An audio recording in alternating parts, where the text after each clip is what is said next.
pertama tadi soal tidak semua orang Kristen masuk surga ya. Oke, saya mau tanya dulu Pak Ustadz. Menurut Pak Ustadz, arti Kristen apa? Ini secara bahasa atau secara menurut saya? Secara bahasa. Secara bahasa, Kristos dari bahasa Yunani yang artinya katanya secara bahasa pengikut Yesus. Oke? Oke, tapi kalau secara menurut pribadi saya, Kristen adalah pembangkang Yesus. Gitu. Pertanyaan Pak Ustadz itu tidak berlaku bagi orang Kristen. Itu yang Ya pertama. nggak apa-apa, kan ada dua tadi yang Anda katakan, secara bahasa atau secara menurut saya gitu. Kalau menurut saya, ya pasti saya menjawab pembangkang Yesus gitu loh Pak. Silakan. Apakah perkataan pertama itu lebih tepat? Kristen itu berasal dari kata Kristus, bahwa kita adalah pengikut Kristus. Kenapa kita pengikut Kristus? Karena ajaran yang diberikannya itu adalah ajaran yang baik dan benar. Maka kita mengikut dia setelah dia sudah tidak di bumi ini lagi. Ya. Jadi jangan dikatakan pembangkang. Apa artinya pembangkang? Apa dalilnya? Kan gitu. Jangan Baik. sembarang membuat. Baik, saya tanggapi dulu boleh tentang masalah pembangkang. Ya. Yesus berkata, sembahlah Allah di Lukas 4 nomor 8. Lalu Kristen nyembah siapa? Nyembah Yesusnya, Pak. Ya. Dari perintah itu aja, bentar dulu. Nanti Bapak silakan tanggapi gitu. Ada 4 poin yang mau saya sampaikan kepada Anda dulu. Sebentar ya. Kenapa saya bilang pembangkang Yesus? Yesus di Lukas 4 nomor 8 kata Yesus sembahlah Allah. Yesusnya yang disembah Kristen. Itu yang pertama. Dibangkangnya Yesus.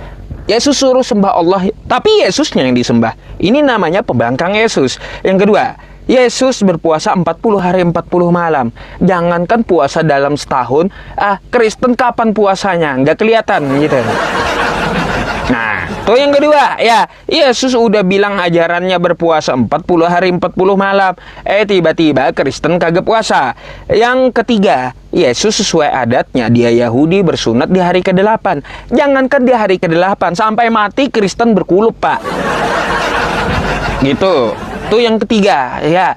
Terus yang keempat, Yesus selama dia diutus, ya, tidak pernah mencontohkan makan babi gitu, nggak pernah mencontohkan, ya. Tapi Kristen, ya, sampai ekornya babi habis gitu. Makanya saya bilang 4 hal ini aja udah dilanggar Kristen dari Yesus gitu. Belum yang lain-lainnya. Belum tidak ada perintah Yesus ke gereja. Tetap dibangkang Kristen ke gereja. Jadi seperti itu. Kenapa saya sebut pembangkang? Dari hasil penjelasan saya tadi. Ya, jadi seperti itu. Bukan tanpa alasan saya mengatakan hal itu. Jadi seperti itu. Silakan.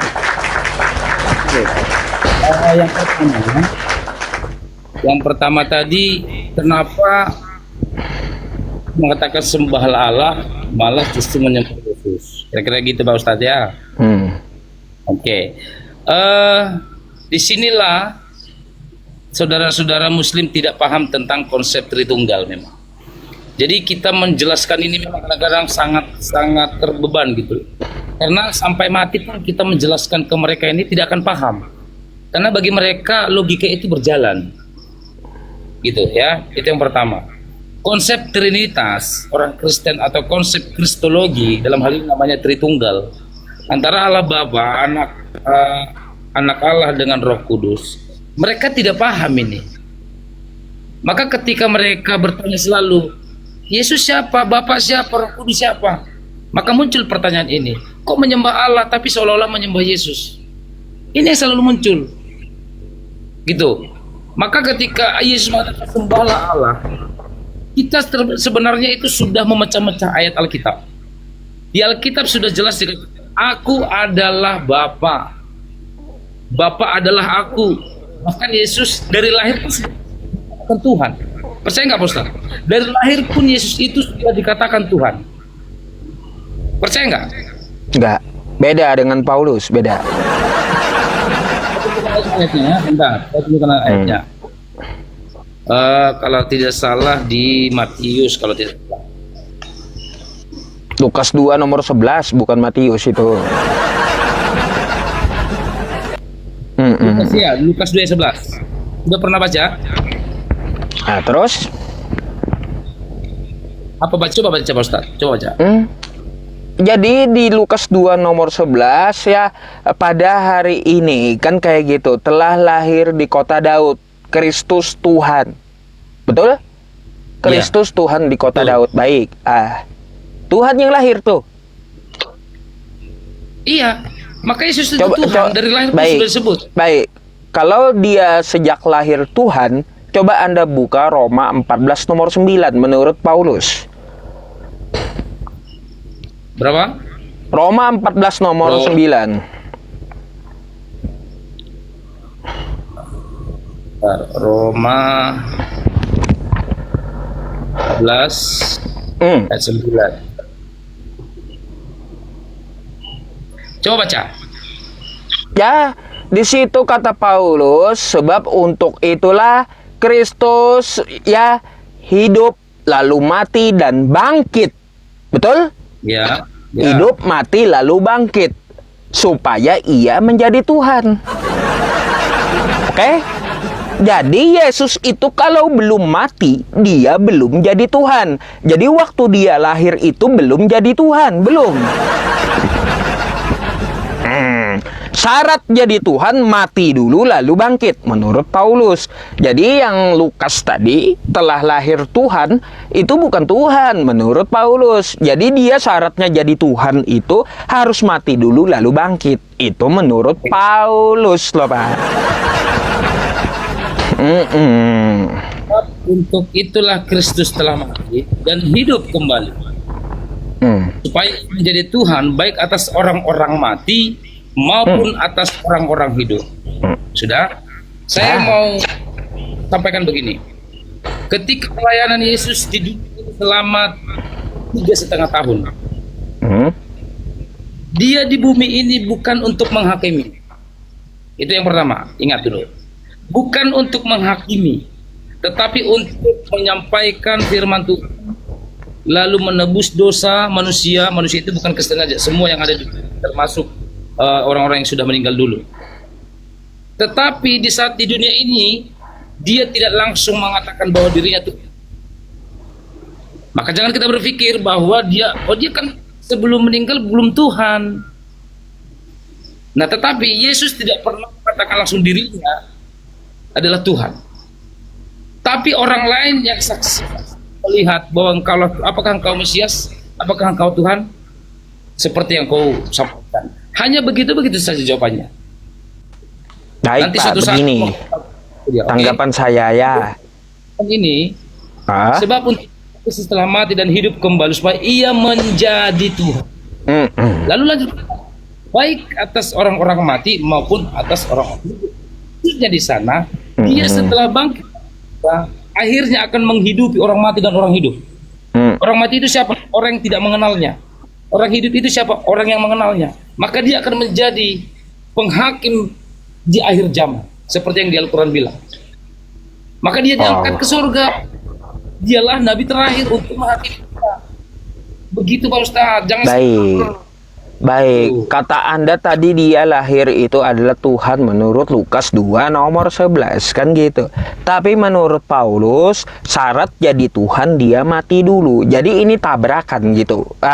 Jadi betul yang mana? Betul Lukas kah? Betul Paulus kah? Ya di situ. Itu pertama ya Pak ya, tentang masalah katanya Tuhan lahir kata Anda. Sesuai Lukas, kata Paulus tuh Tuhan itu mati dulu. Kita dapat mencerna kosakata begini Pak. Yusuf kuliah supaya ia jadi sarjana. Kan kayak gitu. Yusuf kuliah supaya ia jadi sarjana. Artinya apa? Kata Paulus, Yesus mati dulu lalu bangkit supaya jadi Tuhan. Syaratnya mati dulu. Gitu, mati dulu baru jadi Tuhan. Jadi setelah lahir itu dia bukan Tuhan, belum jadi Tuhan. Ya, terus gini, ya berkaitan kata Anda menyinggung Al-Quran tadi. Katanya Nabi Isa seperti di Al-Quran menjadi hakim yang adil. Ya betul, menghakimi Kristen masalahnya. Karena Kristen yang menuhankan dia gitu. Nabi Muhammad menghakimi dia masih dalam kubur. Kenapa? Gimana ceritanya menghakimi dia masih di dalam kubur. Bukan Nabi Muhammad, Nabi Isa atau Yesus di Quran akan menghakimi Kristen. Nah, gitu. Itu di Al-Quran, jadi jangan salah. Kalau soal itu ajaran di Al-Quran ya itu terserah. Soalnya di kami. Oke. Jadi begini juga Pak. Jadi begini, kalau berkaitan Lukas 2 nomor 11 tadi, saya rada-rada bingung dengan ayat itu dah. Oke, Anda yakin itu Tuhan yang lahir? Saya tambahin boleh? Boleh, silakan dulu. Coba lihat Yohanes 1 ayat 1. Ya, pada mulanya adalah firman bersama-sama dengan Allah. Firman itu adalah Allah, kan gitu. Pertama itu tulisan Yohanes. Oke, Roma 10 ayat 9. Oke, belum, jangan ke Roma dulu, Pak. Yohanes dulu kita bahas. Ya, yang pertama Yohanes 1 pasal 1 itu adalah tulisan Yohanes. Terus yang kedua tidak ada mengarah ke Yesus. Yang ketiga, Yohanes berani menuliskan itu kapan dia lihat firman jadi manusia. Aneh-aneh aja. Menurut Pak Ustadz, firman itu siapa? Firman itu telah menjadi manusia. Firman itu siapa? Firman itu adalah perkataan Tuhan untuk menciptakan semua makhluknya. Coba buka Matius 4 nomor 4. Semua manusia itu kata Yesus dari firman Tuhan. Oke. Maka firman jadi manusia itu adalah Tuhan. Itu maknanya adalah Yesus itu sendiri, Pak Ustaz. Coba kalau Anda buka Matius 4 nomor 4, Bang. Ya, Matius 4 nomor 4, semua manusia itu hidup dari firman yang keluar dari mulut Allah. Kalau firman itu menjadi manusia, seluruh manusia, ya, kalau firman dianggap jadi manusia, lalu manusia itu dituhankan, maka seluruh manusia di muka bumi jadi Tuhan. Itu menurut Yesus. Semua manusia, kata Yesus, berasal dari firman yang keluar dari mulut Allah. Kalau nya dituhankan, saya jadi Tuhan, ente jadi Tuhan. Hari ini nyembah saya, besok nyembah ente, gitu Bang. Gimana sih itu Matius 4 nomor 4 itu? Apa? Matius 4 nomor 4 tuh. Matius. Bentar. Matius 4 ayat 4 ya. Matius 4 ayat 4. Beda ini. Tetapi Yesus menjawab, ada tertulis, manusia hidup bukan dari roti saja, tetapi dari setiap firman yang keluar dari mulut Allah.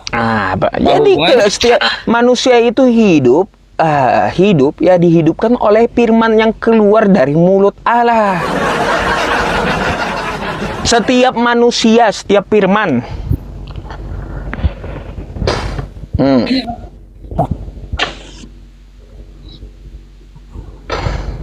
Pertanyaannya kira-kira itu besar. Gini, semua manusia itu kata Yesus hidup dari firman yang keluar dari mulut Allah. Kalau firman itu jadi manusia, ya manusia hidup gara-gara firman yang keluar dari mulut Allah, semua manusia. Artinya apa? Kalau Anda tuhankan Yesus, maka kita harus menuhankan seluruh manusia. Itu yang dimaksud. Begini, kalau logika kita manusia yang kecil ini memang malah repot. Beginilah repot, ya. Jadi ketika firman itu menjadi manusia, Yesus itu sendiri, maka banyaklah misi itu tentang firman Allah. Akhirnya, Ustaz, Yesus sering menyampaikan sesuatu dengan banyak perumpamaan. Ya, Yesus banyak menggunakan kata, bukan seperti yang kita pikirkan. Termasuk ini, manusia bukan dari roti saja. Artinya, hidup ini bukan dari makanan saja. Tapi ketika kita menghidupi firman, kita telah hidup. Kita jangan memikirkan, oh firman itu jadi manusia. Oh kita juga manusia. Waduh, itu lalu lemah kita. Satu lagi Pak, yang saya mau juga bahas tadi mengenai Lukas 2 nomor 11 itu. Saya ada rada-rada bingung di situ. Boleh? Menurut Anda di Lukas 2 nomor 11 yang lahir itu Tuhan, gitu. Ya. Baik, saya buka dulu ya. sebentar ya. Ya. Oke, bentar ya teman-teman. Oke, ini saya mau bertanya ya. Satu perikop udah saya baca ini masalahnya. Ini kan yang kata Anda ya. Lukas 2 nomor 11. Hari ini telah lahir bagimu juru selamat, yaitu Kristus Tuhan di kota Daud. Betul Tuhan lahir gitu ya? Ya. Baik, coba Anda geser ke bawahnya. Nomor 22-nya. 22. 22. Tuh.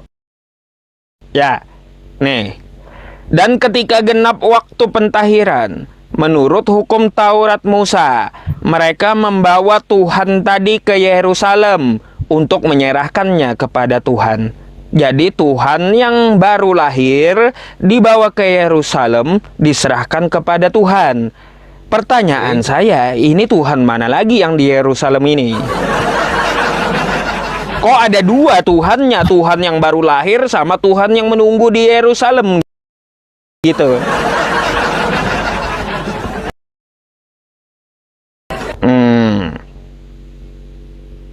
Sudah ya? Oke. Yang pertama tadi di ayat 2 ayat 11, hari ini telah lahir juru selamat. Jelas dulu itu ya. Juru selamat lahir, yaitu Kristus Tuhan di kota Daud.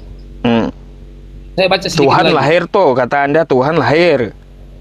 Coba lihat ayat 12 dulu, semuanya sedikit, berjangan nanggung.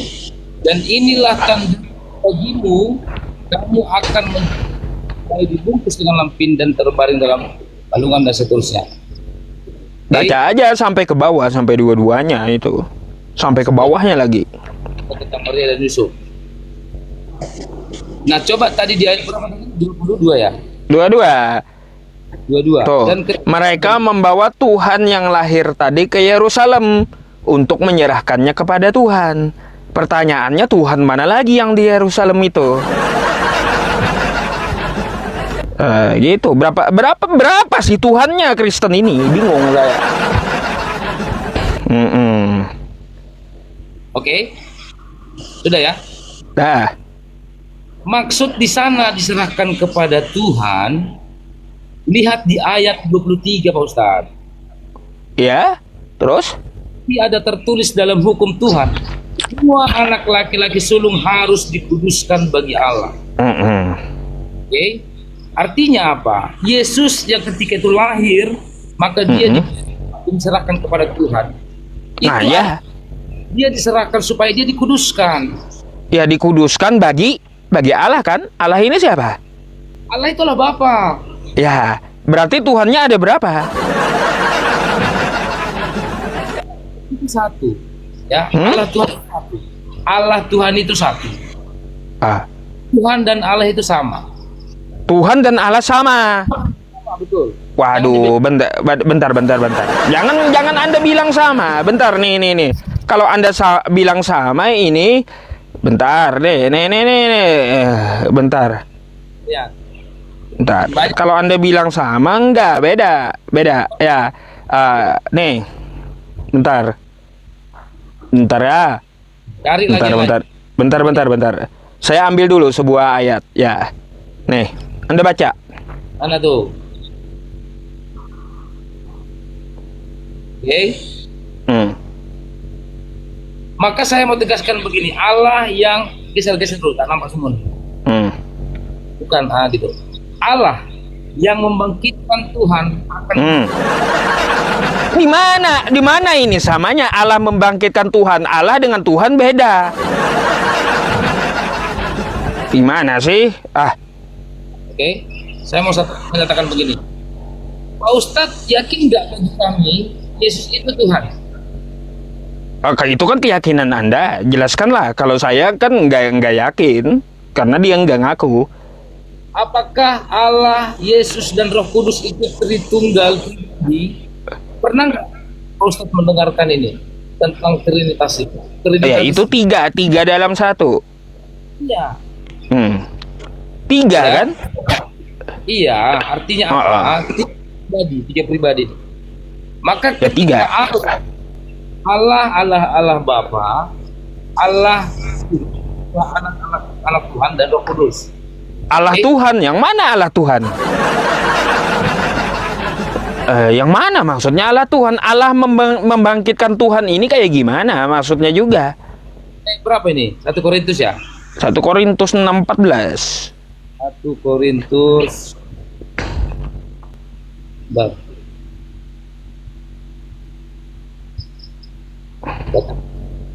ayat 14. 1 Korintus 6 ayat 14.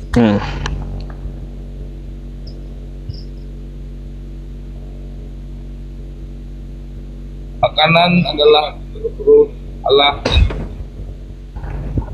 juga oleh persatuan. Enggak sama, Allah dengan Tuhan itu enggak sama, karena Allah membangkitkan Tuhan. Kalaunya sama, enggak mungkin dia membangkitkan diri sendiri. Kacau. Enggak mungkin lah dia membangkitkan diri sendiri, enggak mungkin. Ketawa sendiri ya bangnya ya. Allah, lalu yang membangkitkan itu Tuhan, itu Yesus itu sendiri akan membangkitkan kita oleh kuasanya, gitu loh. Artinya kita masuk ke substansinya nih, substansi tujuan ini apa? Akan membangkitkan kita juga oleh kuasanya, maka kita akan bangkit nanti. Roh kita bangkit yang ke surga juga kalau kita mengimani dia. Maknanya kesatuan itu tetap Allah Tuhan yang akan membangkitkan kita juga, gitu maksudnya. Kalau kita masuk gitu. ke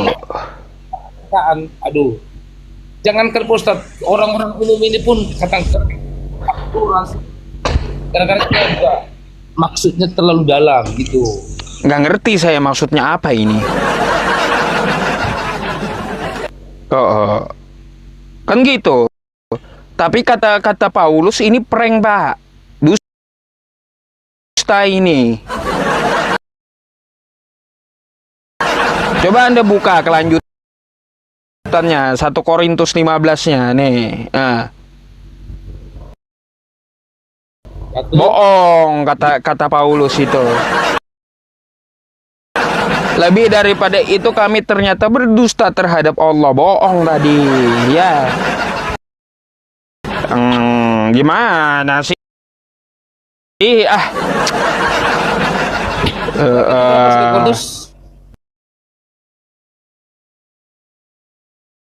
Nih bohong kata Paulus yang tadi Allah membangkitkan Tuhan itu, bahwa ia telah membangkitkan Kristus itu dusta kata Paulus.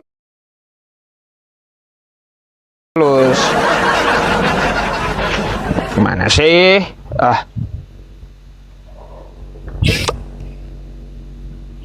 Oke. Pak Ustaz jangan baca satu ayat, baca ke bawah tuh.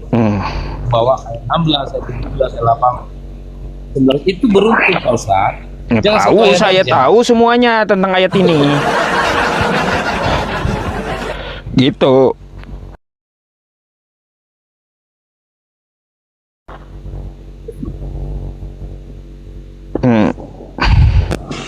Ayat Pak Ustaz. Sebab jika orang benar mati tidak dibangkitkan, maka Kristus juga tidak akan dibangkitkan. Dan jika Kristus tidak dibangkitkan, maka sia-sialah kepercayaan kamu. Kamu masih hidup dalam dosamu. Itu coba naikkan ayat 16-17. Tahu saya ini 16-17-nya. Tahu kenapa tak ditunjukkan? Jangan satu ayat. Saya tunjukkan semua. Yang saya kritik itu tentang Allah membangkitkan Tuhan. Kata Anda kan Allah membangkitkan Yesus, membangkitkan diri sendiri. Tapi kata Paulus itu dusta, gitu. Uh, 12. Naikin. Nah, kebangkitan kita. Jadi bila mana kami beritakan bahwa Kristus dibangkitkan dari antara orang mati, bagaimana mungkin ada di antara kamu yang mengatakan bahwa tidak ada kebangkitan orang mati? Maka itu sampai berapa terakhir itu hanya harus dijelaskan. Kalau seandainya Yesus tidak bangkit,